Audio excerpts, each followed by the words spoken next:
All right, we got endurance day, day 3. This is probably going to be one of the more challenging workouts that you do. So we are going to be doing a 20-minute EMOM, which means every minute on the minute, you are going to be completing one of the exercises for the given reps that it has in this workout. So we have dumbbell thrusters, single arm kettlebell swings, jump rope or jumping jacks if you don't have a jump rope, and V-up. So we have 10 dumbbell thrusters moving into 20 single arm kettlebell swings. So 1, 2, 3, 4, you can alternate or do 10 on each side if you want. And then 100 jump ropes as fast as you can into V-ups.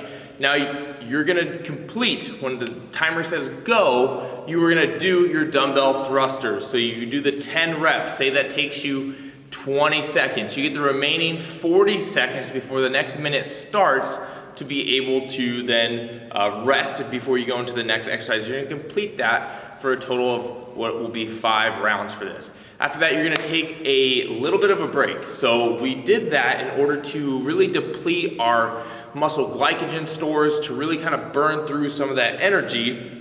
Now, we're gonna be able to get into and utilize our fat substrates more. So we're gonna be able to enhance the amount of fat that we're burning in our endurance workouts. So now we're going to be moving into running at a lower pace, lower heart rate, but for longer duration in order to tap into that energy system.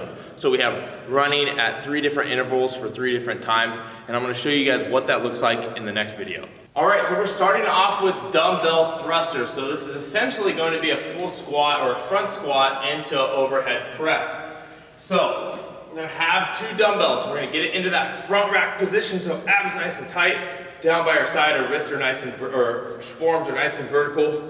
Feet about shoulder width apart, screwing our feet into the floor, like we're gonna do an air squat or a bodyweight squat. Drop down, so pulling yourself down to the ground, and then you're gonna drive up with your legs, getting a lot of momentum here. Drive up. That momentum should help pop those weights off the shoulder before finishing through up overhead. So over here for the thruster, and then for the side here, and then you're going to go into the next one, the next one, the next one for the reps. Now, next thing we're going to get into is we're going to get into kettlebell swings. So this is a hinge pattern. So for the single arm kettlebell swing, and if you don't feel comfortable with a single arm swing, you can always use 2. So what we're gonna do is we're gonna start about 1 foot to 1.5 foot behind the kettlebell.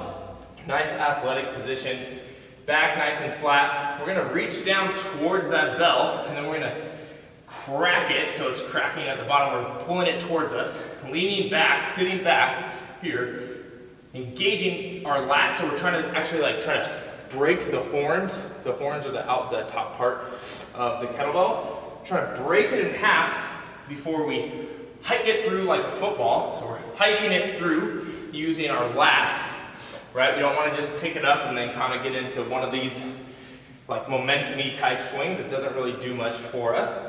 So we're here, crack it, bring it to ourselves, hike it through. Now, normally in a regular kettlebell swing, you'd have your arms through, and then you would snap your hips through, squeezing, like this is the gas, right? This is putting the pedal to the metal, right? Right here. Coming up, you're going 0 to 60. Arms are nice and long. Kettlebell goes up to about eye level. Then I want you to think of your abs and your lats as the brakes, like you just saw a cop. So all gas, and then you're braking with your abs and your lats before letting that kettlebell descend down. Let gravity take its place. That kettlebell is swinging down. You're playing chicken with the bell, playing chicken with you know what. So it gets to here, you're like, oh, then you're going to get back into the next hinge and to reach that kettlebell through before you go into the next step, The reason why we want it to get so close to our body is because a lot of times people say like, oh, it hurts my back when I do kettlebell swings. Well, that's because they're doing a bastardized kettlebell swing where they have it here, and then they looked at a fitness model on Instagram do a kettlebell swing, and the first thing they do is they put their back or their butt back. But if you know anything about any sort of forces or physics, that's a lot of weight out in front, and then you just have your low back to take the entire load. So this is not a very good position because your low back's gonna be screaming at you. That's why we let it go down close to our body before going into the next swing. It'll help make it also a lot more powerful too. So from the side, single arm swing, we're here, everything stays the same. Hike through. And if you want to alternate at the top. This is definitely more advanced, right? That is how you would do the single arm swing. Now jump rope, just your standard jump rope.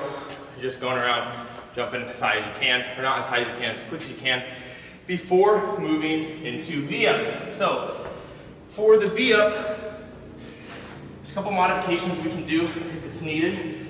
So we're gonna be here laying flat on the ground. Try to push like your low back into the ground. That'll help engage your core a little bit more. Hands overhead, legs stay straight, go up for the V-up. If you can't do that, you can always do knee tucks. So you can be here, tuck the knees as a modification. Now, that's it for the EMOM. Now, for the running, I have you running at different paces, right, for a given amount of time. If you cannot even do those distances, because I know it was hard for me when I first started doing this, I want you to choose a pace that you can run for the amount of time without having to walk. Okay, so choose a pace and adjust accordingly to you. And it should get anywhere from 10 to about 15% harder each next level. Okay, so that's it for Endurance Day, and I'll see you guys in the next video.